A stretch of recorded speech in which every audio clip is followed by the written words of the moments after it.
আসন্ন 2026 সালের ফেব্রুয়ারি মাসে অনুষ্ঠিত হতে যাওয়া জাতীয়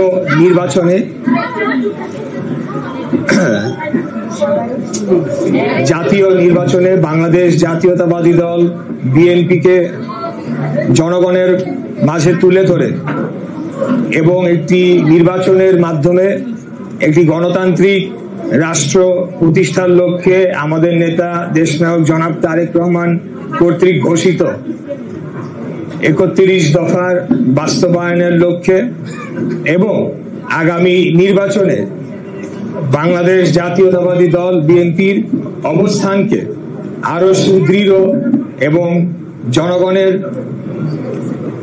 জনগণের ঘরে ঘরে পৌঁছে নেওয়ার জন্য আজকে এই সভাটি আমরা আহ্বান করেছি। এই সভায় সভাপতিত্ব করছেন, কেউ সভাপতিত্ব করছেন না, আরো ভালো। আমরা এখানে ঢাকা 6 আসনের যে 11টি ওয়ার্ড এবং 5টি থানা, 3টি পূর্ণাঙ্গ 2টি আংশিক থানা নেতৃবৃন্দ, আমি বলবো 5টি থানার নেতৃবৃন্দ সবাই এসেছেন। আমাদের যে একটা জোন ছিল, তারা আপনারা অনেকেই এসেছেন, যে ওয়ার্ডগুলা 6 আসনের বাইরে রয়েছে তারাও এসেছেন। তো তাতে কোনো সমস্যা নাই। আমি তো মেয়র নির্বাচন করেছি 75টা ওয়ার্ড নিয়েই করেছি, অতএব সেটা নিয়ে কোনো সমস্যা নাই। আপনারা এসেছেন, আমি খুশি হয়েছি। আপনারা আমাদের যে যখনই সময় পাবেন আগামী নির্বাচনের মধ্যেও আপনারা আমাদের সাথে এসে যুক্ত হবেন, সেই আশাবাদ ব্যক্ত করছি। প্রথমে আমি আজকে দীর্ঘক্ষণ ধরে আপনাদের বক্তব্য শুনলাম। তো এই বক্তব্য শোনার মধ্য দিয়ে আমার উপলব্ধি হচ্ছে এই যে 2024 সালের 5ই আগস্ট খুনি স্বৈরাচারী ফ্যাসিস্ট হাসিনা পালিয়ে যাওয়ার পর এরকম একটি বৈঠক তখনই হওয়া উচিত ছিল এবং আপনাদের যে দীর্ঘদিনের আন্দোলন সংগ্রাম লড়াই ত্যাগ তিতিক্ষা যেগুলো আপনারা করেছেন সেগুলোর দিকে আরো বেশি আমরা যারা মহানগর বা মূল দল বিএনপি কে আমরা প্রতিনিধিত্ব করছি, আমাদের শোনা জরুরি ছিল। তো যে কোনো কারণে এটা হয়ে ওঠে নাই, হয়তোবা আমারও অভিজ্ঞতার কারণে এটি আমি তখন বুঝে উঠতে পারি নাই। তবে বিগত দিন থেকে অবশ্যই শিক্ষা নিয়ে আগামী দিনে আপনাদের প্রতিনিয়ত আপনাদের সাথে মত বিনিময় সভার মাধ্যমে আপনাদের যে সমস্যাগুলো রয়েছে সেগুলোর নিরসনে আমি কাজ করে যাব ইনশাআল্লাহ।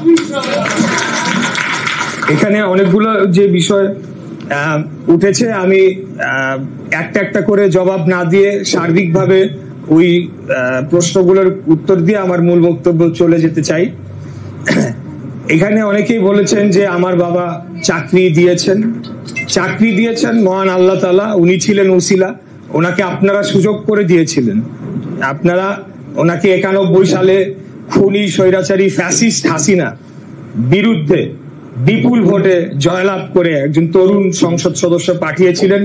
পরবর্তীতে তিনি ঢাকার একমাত্র আসন 96 সালে যেটি বিএনপি জয়লাভ করেছিল সেই আসনে তিনি আবারও এমপি হয়েছেন এবং পরবর্তীতে আপনাদের এই ভোটের এবং সমর্থনের কারণে তিনি জাতীয় রাজনীতিতে তিনি তার অবস্থান করেছেন এবং সেই অনুযায়ী তিনি চেষ্টা করেছেন যে এই এলাকার প্রত্যেকটি পরিবারে যাতে একজন করে হলেও উপার্জনক্ষম একজন ব্যক্তিকে তিনি প্রতিষ্ঠিত করে যেতে পারে, তাহলে সেই ব্যক্তির উপর নির্ভর করে বাকি যারা রয়েছেন পরিবারের সদস্যরা তারা জীবন জীবিকা নির্বাহ করতে পারে।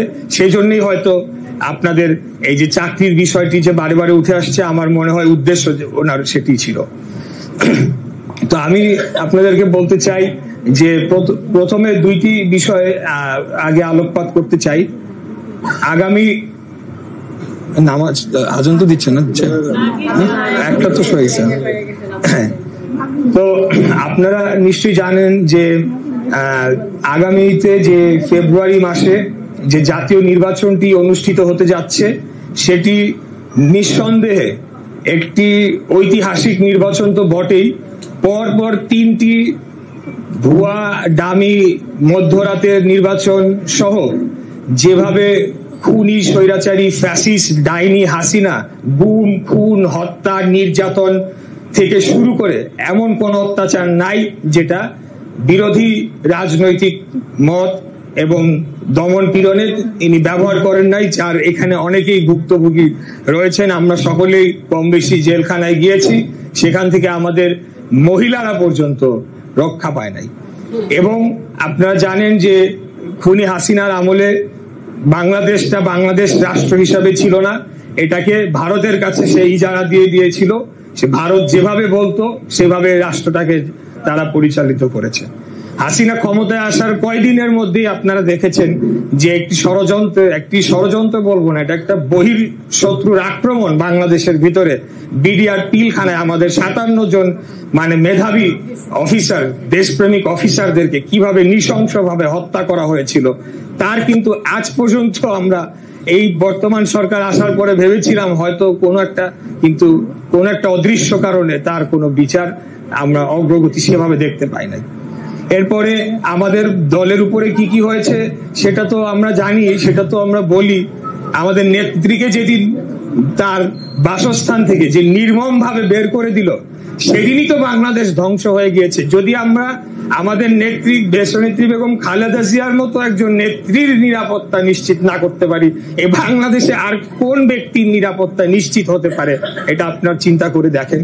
তখনই যদি সেটাকে বন্ধ করা যেত তাহলে পরে হয়তো এই দীর্ঘদিনের জুলুম নির্যাতন বাংলাদেশকে সহ্য করতে হতো না। তো যাই হোক, আমরা সকল কিছুকে মোকাবেলা করেছি। দীর্ঘ 17 বছর শহীদ রাষ্ট্রপতি জিয়াউর রহমানের যে রাজনৈতিক আদর্শ সেটিকে আমরা বারে বারে আমাদের মাঝে উচ্চারণ করে আমাদের বুকে লালন করেছি। আমরা বারে বারে বলেছি যে বাংলাদেশটা এখন আর বাংলাদেশের নাই, জনগণের অধীনে নাই, এই দেশটা একটা ভারতের করদ রাজ্যে পরিণত হয়ে গিয়েছে। বাংলাদেশের গণতন্ত্রকে ধ্বংস করার মাধ্যমে এই কাজটি করা হয়েছিল, যাতে আপনারা এমনও দেখেছেন যে বিদেশ আওয়ামী লীগের এমপি প্রার্থীরা ফোনে বলছে যে আমি ভারতের ক্যান্ডিডেট। আমাদের এই দেশ থেকে সম্পদ লুটপাট করে সেটা ভারতে নিয়ে যাওয়া থেকে শুরু করে এখানে অবৈধভাবে ভারতীয়রা এসে ব্যবসা বাণিজ্য করেছে, তারা এখানে স্থায়ীভাবে থাকার বন্দোবস্ত করার চেষ্টা করেছে এবং এমন সব গোপন চুক্তি করেছে যেটি আমি জানতাম 58, তারপরে আর কতগুলো হয়েছে জানি না। এই একটা চুক্তিও জনগণের সামনে তুলে ধরে নাই, কিন্তু আইন বলে যে প্রত্যেকটি সংসদে আলোচনার পরেই এটিকে বাস্তবায়ন করা যেতে পারে। এখানে এমনও বিষয় রয়েছে যে কোনো সময় চাইলে আমাদের নদীপথ, আমাদের স্থলপথ, আমাদের সমুদ্র বন্দর, আমাদের বিমানবন্দর, আমাদের নৌবন্দর চাইলে ভারত ব্যবহার করতে পারে। একদিকে তারা যেমন এইভাবে আমাদেরকে কুক্ষিগত করে রেখেছে, অপরদিকে তারা বাংলাদেশের নাগরিক যারা হিন্দু সম্প্রদায় বা আমাদের হিন্দু ধর্মাবলম্বী ভাই বোনেরা রয়েছেন তাদেরকে ব্যবহার করে বিশ্বের কাছে একটা চিত্র তুলে ধরার চেষ্টা করেছেন যে এই দেশে একটা ধর্মীয় সাম্প্রদায়িকতা রয়েছে, এখানে সংখ্যালঘুরা নিরাপদ নয়, অতএব যে করেই হোক তাকে জোর করে ক্ষমতা আঁকড়ে ধরে থাকতে হবে। অথচ আমরা দেখেছি এই আওয়ামী লীগের নেতা কর্মীদের হাতেই সর্বোচ্চ সংখ্যক হিন্দু ধর্মাবলম্বী ভাই বোনেরা নির্যাতিত হয়েছেন, তাদের বাড়িঘরকে দখল করে নিয়ে যাওয়া হয়েছে এবং আমরা এই বিভিন্ন পূজার সময় দেখেছি যে মন্দিরে আক্রমণ থেকে শুরু করে নানা ঘটনায় তাদের লোকরা জড়িত ছিল। এই জিনিসগুলো আমাদেরকে ভুলে গেলে চলবে না, কারণ পুরাটা একটা দীর্ঘ প্রক্রিয়ার অংশ। বাংলাদেশকে একটা ভারতের করদ রাজ্য অর্থাৎ একটা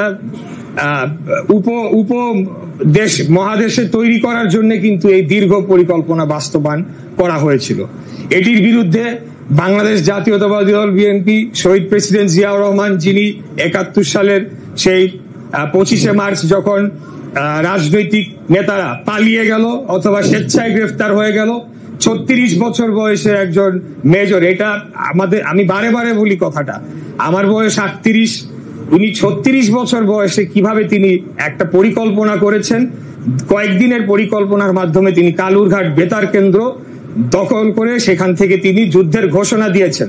তখন আমাদের ফেসবুক ছিল না, টিভি ছিল না, কিছুই ছিল না, টেলিফোন ছিল না, অতএব ওই ঘোষণাটাই ছিল বাংলাদেশের মানুষকে যুদ্ধের জন্য ঝাঁপিয়ে পড়ার যে আহ্বান, সেই যুদ্ধ, সশস্ত্র যুদ্ধ শুরু করার ডাক ছিল, যার মাধ্যমে একটি রক্তক্ষয়ী মুক্তিযুদ্ধের মাধ্যমে আমরা বাংলাদেশ পেয়েছি। আমি একজন মুক্তিযোদ্ধার সন্তান, আমিও নিজেকে গর্বিত মনে করি। এখন পরবর্তীতে নানান রাজনৈতিক প্রেক্ষাপটে আপনারা জানেন যে আওয়ামী লীগ যখন 1/11 একটা ষড়যন্ত্রের মাধ্যমে বাংলাদেশের রাষ্ট্র ক্ষমতা দখল করে, দখল এই জন্যই কারণ 2008 সালের নির্বাচনটিও একটি পাতানো নির্বাচন ছিল। সেখানে 150 আসনেই অর্ধেক ব্যালট আগে থেকেই ভরে রেখে তারপরে নির্বাচনে বিএনপিকে টোপ ফেলে নিয়ে যাওয়া হয়েছিল। তো এটা একটা পাতানো নির্বাচন ছিল। পরপর সেই ঘটনাগুলো ঘটেছে। তো আমরা বাংলাদেশ জাতীয়তাবাদী দল বিএনপি আমরা বাংলাদেশের স্বাধীনতা, সার্বভৌমত্ব, জনগণের ভোটের অধিকার এবং দল মত ধর্ম বর্ণ নির্বিশেষে, পেশা নির্বিশেষে সকল শ্রেণী পেশার মানুষ, সকল লিঙ্গের মানুষ আমরা সকলেই সমান অধিকারের অধিকারী। এটি আমাদের মূল নীতি এবং এটা আমাদের আগামী দিনে রাজনৈতিক চলার শক্তি হয়ে দাঁড়াবে। আমরা নিজেদেরকে ছোট ভাববো না, আবার কারোর থেকে বেশি ভালো বা বেশি বড় কিছুও ভাববো না। আমরা সকলেই সমান নাগরিক। একটি গণতান্ত্রিক রাষ্ট্র হিসেবে বাংলাদেশকে প্রতিষ্ঠা করা হয়েছিল, যে গণতন্ত্রকে খুনি হাসিনা নিষ্ঠুরভাবে হত্যা করেছিল এবং তার হত্যাকাণ্ডের এখন ফিরিস্তি দিতে গেলে রাত পার হয়ে যাবে। তাই আমি গেলাম না। আমি সরাসরি যদি গত বছর 24 জুলাই অগাস্টের যে গণ অভ্যুত্থান, যেটি বিপ্লব, রক্তাক্ত বিপ্লব হয়েছিল, সেখানে আপনারা দেখবেন যে নিরীহ সাধারণ জনগোষ্ঠীর উপরে গুলি চালানোর নির্দেশ দিয়েছে। সেই অডিও ফাঁস হয়ে গিয়েছে এবং মানে একটা দেশের সেনাবাহিনী তারা প্রশিক্ষিত থাকে, যখন আরেকটি দেশের সাথেও যুদ্ধ হয় তখন তাদের ওই প্রশিক্ষণে বলা থাকে যাতে সিভিলিয়ান অর্থাৎ সাধারণ জনগণ যাতে হতাহত না হয় সেটি যাতে নিশ্চিত করে যুদ্ধ সামরিক বাহিনীর মধ্যে হবে। কিন্তু আমরা দেখলাম আমাদের নিজ দেশের একজন তথাকথিত প্রধানমন্ত্রী সে নিজ দেশের সেনাবাহিনীকে আদেশ দিল হেলিকপ্টারে গিয়ে গুলি করো, এদেরকে লক করে ফেলো, এদেরকে গ্রেফতার করে ফেলো, একটাকেও ছাড়া হবে না, সবগুলাকে ফাঁসিতে ঝোলাবো। নানা ধরনের মানে এটা কি মানুষ নাকি জানোয়ার নাকি কি ধরনের ডাইনি এটা আমি বলে বুঝাতে পারবো না। কারণ কিভাবে এই বয়সে, তিনিও তো একজন মা, তারও তো সন্তান রয়েছে, কিভাবে এই ছাত্রদের উপরে বুকে গুলি চালানোর তিনি নির্দেশ দিতে পারেন। তাই আমি ব্যক্তিগতভাবে মনে করি, এটি আমার দলীয় বক্তব্য না, যে আওয়ামী লীগ কোনো রাজনৈতিক দল নয়, এটি একটি সন্ত্রাসী সংগঠন হিসেবে অবশ্যই আগামী দিনে একটি সুষ্ঠু বিচার হলে সেটি প্রতিষ্ঠা পাবে এবং একটি সন্ত্রাসী সংগঠন, যেই সংগঠন বাংলাদেশের বিপক্ষে সারা জীবনই তারা কাজ করেছে তাদের নিজের ক্ষমতাকে ধরে রাখার জন্য। তারা বাংলাদেশের কোন রাজনৈতিক দল না, তারা ভারতে দিল্লির রেজিস্ট্রিকৃত রাজনৈতিক দল। তারা বাংলাদেশের মাটিতে রাজনীতি করতে পারে না বলে আমি বিশ্বাস করি, এটা অন্তত আমার ব্যক্তিগত বিশ্বাস। আর আমি বলতে চাই যে ছাত্র জনতার যে রক্তাক্ত গণ অভ্যুত্থান হয়েছে সেটির পিছনে দীর্ঘদিনের জনগণের আকাঙ্ক্ষার একটা ইচ্ছা বাস্তবায়নের একটা প্রতিফলন ছিল, যার কারণে এক দফার আন্দোলনে সকল সারা দেশের জনগণ একযোগে নেমে এসেছে। সেখানে ধনী গরিব কেউ দেখে নাই, শিশু বাচ্চা থেকে মহিলা শ্রমজীবী মানুষ ছাত্ররা তো মারা গিয়েছেই। এখানে উদ্দেশ্য আমাদের সবসময় যেটা ছিল, কিন্তু এবার রক্ত দিয়ে জনগণ আবারও প্রমাণ করেছে যে আমরা সেটি চাই। সেটি হচ্ছে আমরা একটা নতুন বাংলাদেশ দেখতে চাই, যেই বাংলাদেশে আর কোনোদিন কোনো হাসিনার মতো কোনো ফ্যাসিবাদ মাথাচাড়া দিয়ে উঠতে পারবে না। আগামী দিনে রাষ্ট্র ক্ষমতায় যারাই ভোটে নির্বাচিত হয়ে আসুক, কোনোভাবে যাতে তারা স্বৈরাচারী না হয়ে উঠতে পারে সেটা আমরা নিশ্চিত করতে চাই এবং বাংলাদেশ একটি গণতান্ত্রিক রাষ্ট্র হিসেবে তার ধারা অব্যাহত থাকবে। এই অঞ্চলে আমরা মাথা উঁচু করে দাঁড়াতে পারবো যে আমরা বাংলাদেশী নাগরিক হিসাবে আমরা পরিচয় দিতে গর্বিত বোধ করব। এইরকম একটি রাষ্ট্র আমরা করতে চাই। পাশাপাশি আপনারা দেখেছেন খুনি হাসিনার আমলে প্রত্যেকটি সেক্টরে, ধরেন ভোজ্য তেলের সেক্টর বলেন বা খাবার সামগ্রী বলেন বা চিনি বলেন, তুলা বলেন, যে কোনো কিছুতে সে 4-5 জন করে তার মাফিয়া সিন্ডিকেট তৈরি করে রেখেছিল, যারা সারা বাংলাদেশে সমস্ত কিছু নিয়ন্ত্রণ করত এবং যে জিনিসপত্রের দাম ওঠানামা করত। এখন তখন যে আমরা তীব্র লড়াই আন্দোলন করেছিলাম, সেই 23 সালে প্রথম আমাদের ভোলা জেলার ছাত্রদলের সভাপতি নূরে আলম বিভৎসভাবে পুরা ঝাঁঝরা করে দেয়া হলো। তারপরে শাওন নামে আরেকটা ছেলেকে চাইনিজ রাইফেল দিয়ে গুলি করে দেয়া হলো। আমরা কি করছিলাম? সাধারণ জনগণের যে কষ্ট হচ্ছে, তাদের তো আয় বাড়ে নাই, সেটির জন্য আমরা আন্দোলন করছিলাম, কিন্তু ফায়দা লুটছিল, মুনাফা লুটছিল খুনি স্বৈরাচারী ফ্যাসিস্ট হাসিনা এবং তার দোসররা। আজকে আমাদের যে আপনারা এখানে সবাই নেতৃত্ব স্থানীয় রয়েছেন, তাই আপনাদের সামনে আমার নিজস্ব কোনো রাজনৈতিক বক্তব্য বলে আমাকে জাহির করার কিছু নাই। আমরা আগামী যে নির্বাচনটি হতে যাচ্ছে সরাসরি এখন সেই পর্বে চলে যেতে চাই। বিষয়টি হচ্ছে, দেখেন, আমাদের ব্যাপারে জনগণের একটি আস্থা অবশ্যই রয়েছে এবং একটি দুর্বলতা কাজ করবে, কারণ জনগণ তো দেখেছে 17 বছর ধরে কিভাবে আন্দোলন সংগ্রাম সংগঠিত হয়েছে। আমরা তো কোনোদিনও আমাদের মুখ লুকিয়ে, আমাদের পরিচয় লুকিয়ে আমরা কোথাও চিরতরে পালিয়ে যাই নাই, অথবা অন্য বেশ আওয়ামী লীগ সেজে আমরা থাকি নাই। আমরা জেলে গিয়েছি, আমরা মামলা খেটেছি, আমাদের নেতারা গুম হয়েছে, খুন হয়েছে, অত্যাচারিত হয়েছে, নির্যাতিত হয়েছে, মানে আমাদের পরিবারদের কেউ ছাড়ে নাই। আমার ভাই রাজনীতি করে না, ওকেও নিয়ে গেছে। এরকম কত হাজার ঘটনা আছে। এইসব নির্যাতন যে আওয়ামী লীগ করেছে তার প্রত্যেকটির বিচার অবশ্যই আর কেউ করুক না করুক, কিন্তু বেগম খালেদা জিয়া এবং তারেক রহমানের নেতৃত্বে প্রত্যেকটি গুম, খুন এবং এই গণহত্যার বিচার অবশ্যই আমরা নিশ্চিত করব ইনশাআল্লাহ। সেটার জন্য আমরা বিএনপির নেতা কর্মীরা জোরালোভাবে আমরা আমাদের দাবি জানাতে থাকবো, আমরা আওয়াজ তুলবো। কারণ আজকে কিছু রাজনৈতিক দল তাদের নিজস্ব কোনো রাজনৈতিক এজেন্ডা নাই, নিজস্ব কোনো রাজনৈতিক ভিশন নাই, দেশকে কিভাবে পরিচালনা করবে সুনির্দিষ্ট তাদের কোনো বক্তব্য নাই। তারা এখন বিএনপির কি বিচার করবে কি করবে না, সংস্কার করবে কি করবে না, এই ধরনের বলে আমাদের জনসমর্থন কমানোর চেষ্টা করছে, জনগণকে বিভ্রান্ত করার চেষ্টা করছে। আমাদের নেতা দেশনায়ক তারেক রহমানের ইন্টারভিউতে স্পষ্ট দেখা গিয়েছে যে আওয়ামী লীগের ব্যাপারে ওনার কি মনোভাব। এখন আমরা যেহেতু গণতান্ত্রিক রাজনৈতিক চর্চা করি, আমরা দেশকে স্থিতিশীল অবস্থায় দ্রুততম সময় ফিরিয়ে নিয়ে আসতে চাই। আর যতক্ষণ না পর্যন্ত দেশ স্থিতিশীল হবে ততক্ষণ পর্যন্ত আপনাদের কিন্তু ইনকাম বাড়বে না, দেশে কর্মসংস্থান হবে না, দেশে ব্যবসা বাণিজ্যের প্রসার ঘটবে না। সেই জন্য আমরা হয়তো প্রতিনিয়ত আওয়ামী লীগ নিয়ে এভাবে বলি না, কিন্তু আওয়ামী লীগকে যদি বিচার কেউ করতে পারে এবং কারোর যদি করার সেই সদিচ্ছাটা সবচেয়ে বেশি থাকে, আমি তাও তুলনা করব না, অবশ্যই তার মধ্যে বিএনপি একটি দল অবশ্যই রয়েছে। আমরা যেভাবে নির্যাতিত হয়েছি, তাই জনগণকে বোকা বানানোর কোনো সুযোগ নাই। যেটি বলেছিলাম, আগামী সংসদ একটি অত্যন্ত গুরুত্বপূর্ণ ভূমিকা পালন করবে। সাধারণত বাংলাদেশে আমাদের যেটা হয়ে থাকে, সাংসদদের উপরে আমাদের একটা অন্য ধরনের উন্নয়নমূলক কর্মকাণ্ডের একটা আমাদের প্রত্যাশা থাকে। রাস্তাটা করে দিবে, এখানে জলাশয়টা ঠিক করে দিবে, বা এখানে আমাদের বিদ্যুৎ নাই সেটা এনে দিবে, ঠিক আছে, এগুলাও করবে। কিন্তু সংসদ সদস্যের মূল কাজ হচ্ছে সংসদে বসে আইন সংশোধন করা, আইন পাশ করা, এবং বিগত দিনে খুনি হাসিনার যে ধরনের অপরাধ সংগঠিত হয়েছে সেগুলার যাতে বিচার নিশ্চিত হয়, সেটার জন্য প্রয়োজনীয় আইন সংশোধন করতে হবে। এই জন্য আমার নিজস্ব এমন কোনো পদ পদবীর লোভ নাই, কোনো কিছুরই আমার অতি আকর্ষণ নাই। কিন্তু আমি মনে করি যে আগামী সংসদে আপনাদের হয়ে আমি যে এখানে জোরালো ভূমিকা রাখতে চাই, যাতে প্রত্যেকটি সংস্কার যেগুলো সারা বাংলাদেশের জনগণ আমাদের দল সহ যেগুলোকে তারা ঐক্যমত্য হয়েছে, সেগুলো যাতে অবশ্যই বাস্তবায়ন হয় এবং জনগণের কাছে আমরা তখন মুখ তাকিয়ে আমরা বলতে পারি যে আমরা বলেছিলাম, আমরা করে দেখিয়েছি। সেই কাজটি আমি করতে চাই। এবং এখানে আরো অনেক যুগান্তকারী পদক্ষেপ আসবে। উচ্চ কক্ষ নিম্ন কক্ষের কথা বলা হচ্ছে। এই বিষয় নিয়ে আবার আমাদেরই সহযোদ্ধা ছিল জামায়াতে ইসলামী, তারা ইদানিং কালে পিআর পদ্ধতি নিয়ে তারা বলছিল ঠিক আছে, কিন্তু তারা এটাকে নিয়ে একটা নোংরা রাজনীতিতে মেতে উঠেছে। এটা তারা বুঝছে না, যদি কোনো কারণে নির্বাচন বিলম্বিত হয় তাহলে কিন্তু এই 12টা কিন্তু সবারই বাঁচবে। এখানে বিএনপি কে ঠেকাও বলে আপনারা পদক্ষেপ নিবেন, কিন্তু বিপদটা কিন্তু সারা বাংলাদেশের হয়ে যাবে। পিআর পদ্ধতিতে বাংলাদেশের নির্বাচন কোনোদিনও মেনে নেওয়া হবে না, এটা হতে পারে না। এটা জামাতে ইসলামীর বিষয় না, এটা ওই চরমোনাই সাহেবের পীরের দলের বিষয় না, এটা কারোর বিষয় না।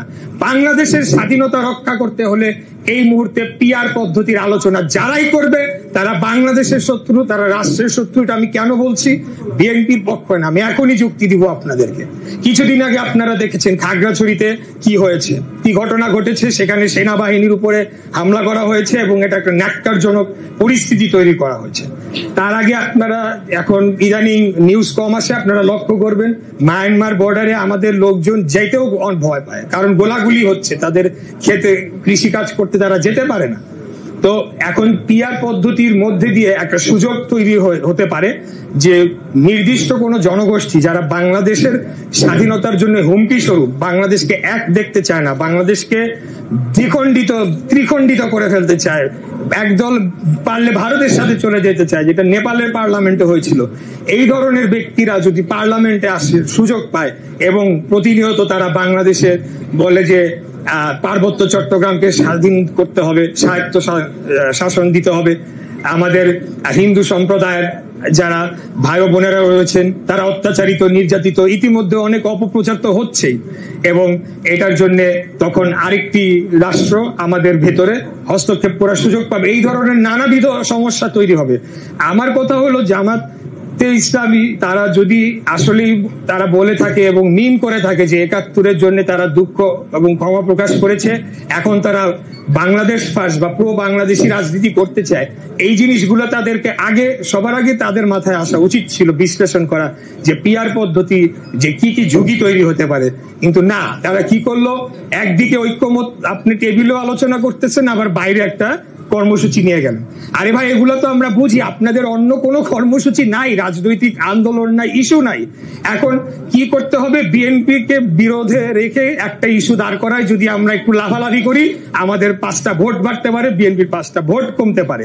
এটাই হলো গিয়ে সমস্যা। অন্যান্য রাজনৈতিক আরেকটি যে এনসিপি, আমি তাদেরকে শুভকামনা জানাই, তারা হয়তো ভালো করার মতো তাদের সম্ভাবনা রয়েছে, তারা ভালো করুক। বাংলাদেশে একটা রাজনৈতিক শূন্যতা তৈরি হয়েছে, আওয়ামী লীগকে আমরা চাই না, সেই জায়গায় নতুন দল আসলে আমরা খুশি হই। তাদেরও দেখলাম যে একই সমস্যা, নির্দিষ্ট কোনো রাজনৈতিক তাদের একটা লক্ষ্যমাত্রা নাই, দেশকে নিয়ে একটা পরিকল্পনা নাই, 5 বছর মেয়াদী, 10 বছর মেয়াদী, 15 বছর মেয়াদী বা স্বল্প মেয়াদী কোনো ধরনের পরিকল্পনা নাই। তারা এখন তাদের মার্কা নিয়ে একদম কি এটা দিলেও কি বা না দিলেও কি, কিন্তু বিষয়টা যেটা তারা বুঝতে চাচ্ছে না, আপনাদেরকে একটু বুঝাই। আপনাদের হাতে যদি একটা কয়েন থাকে, আপনার কয়েন উল্টাইলে দেখবেন যে সেখানে জাতীয় প্রতীক শাপলা হিসাবে রয়েছে।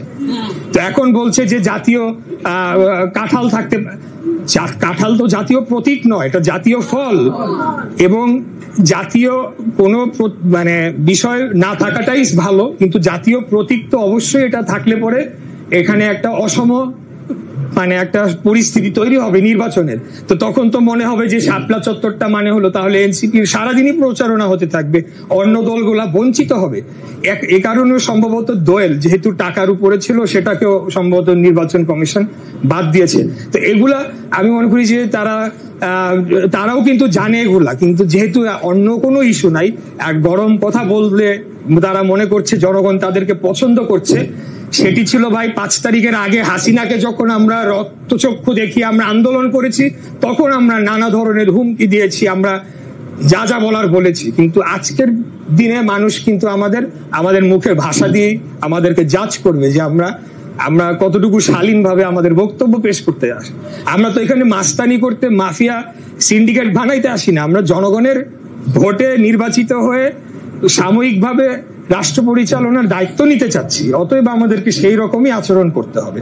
তাই আমি মনে করি যে আপনাদের মাধ্যমে আমাদের এখন ডোর টু ডোর ক্যাম্পেইনের সময় চলে এসেছে। এখানে অনেকে বলেছেন যে, আমাকে এর আগেও বলেছেন যে সবাই তো নেমে গেল, আমরা নামছি না কেন ইত্যাদি। তা আমার একটা উপলব্ধি হলো যে আমি মনে করি বাংলাদেশের মানুষের, জনগণের, ঢাকার অন্তত তাদের মনোজগতের একটা পরিবর্তন এসেছে। তারা ওই একইভাবে আমি 3 মাস আগের থেকে রাস্তা বন্ধ করে শোডাউন করতে থাকলাম, ওই পোস্টার, ওই ব্যানার, ওই ছবিগুলা পরিবর্তন হয়ে গেছে, তারা বিরক্ত বোধ করে। আমার এত আগে তো যাওয়ার দরকার নাই, তফসিল ঘোষণা হোক, প্রার্থী নির্দিষ্ট হোক, তখন আমরা প্রয়োজনীয় প্রচারণা আমরা চালাবো। এখন আমরা জনগণের ঘরে ঘরে যাব, জনগণের দোরগোড়ায় যাব এবং আমরা তো যাই, তার এখানে তো আমরা সবাই পাড়া প্রতিবেশী, একে অপরকে সকলকেই আমরা চিনি। তো কার সাথে আমাদেরকে কিভাবে বলতে হবে আমি এই জ্ঞান আপনাদেরকে দেওয়ার কিছু নয়, অনেকগুলো নির্বাচন আপনারা করেছেন। কিন্তু একটা জিনিস আমি বলতে চাই, খুব গুরুত্ব সহকারে শুনবেন।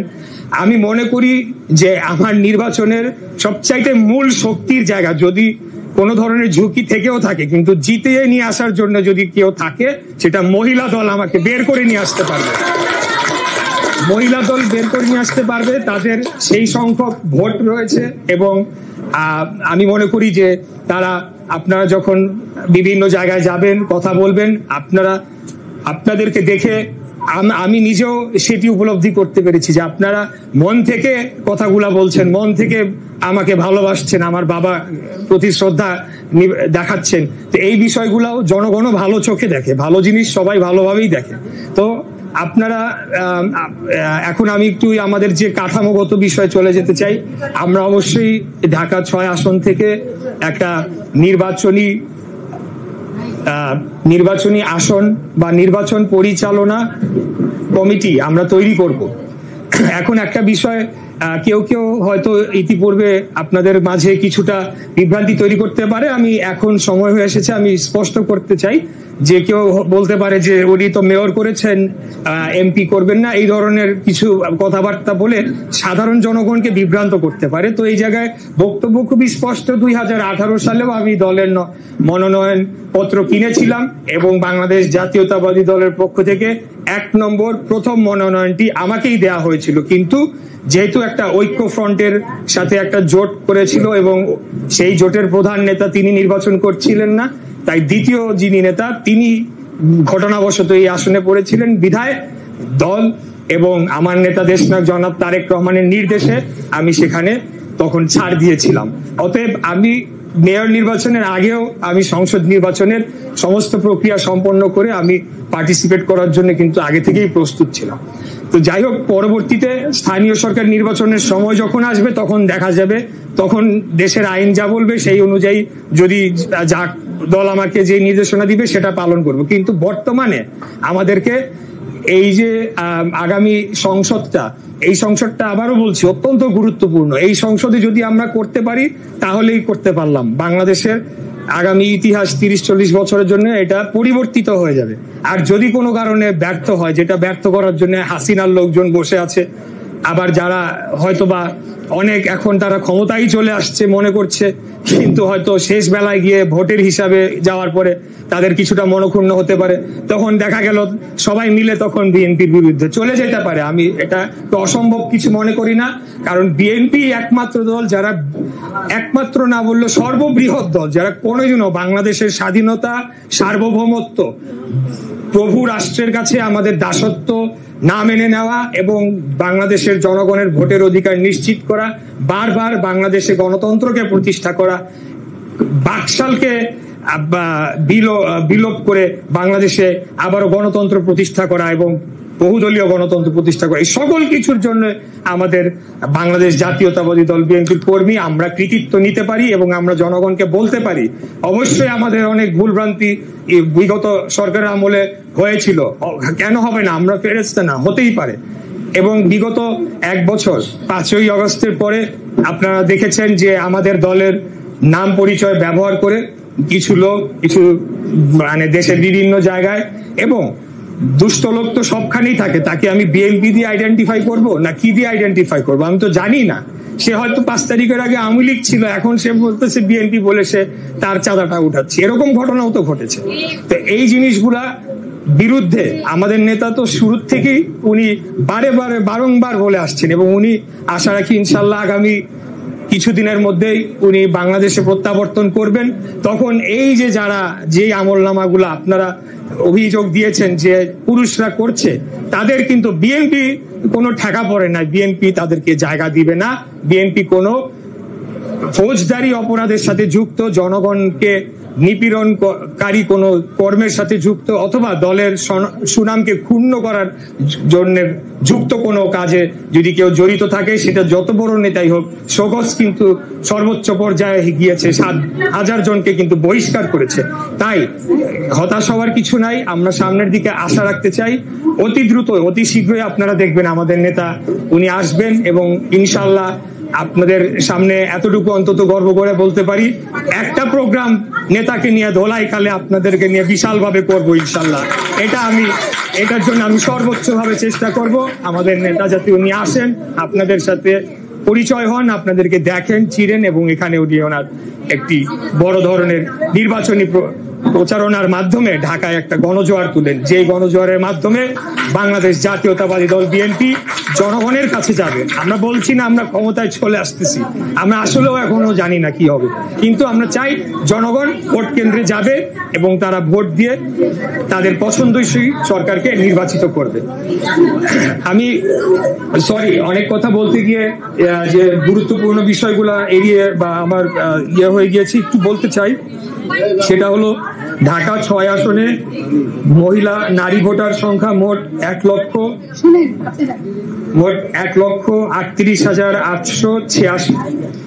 আমরা এখনই আপনাদেরকে আজকেই অনুরোধ জানাতে চাই যে 11টি ওয়ার্ডে অন্তত 11টি টিম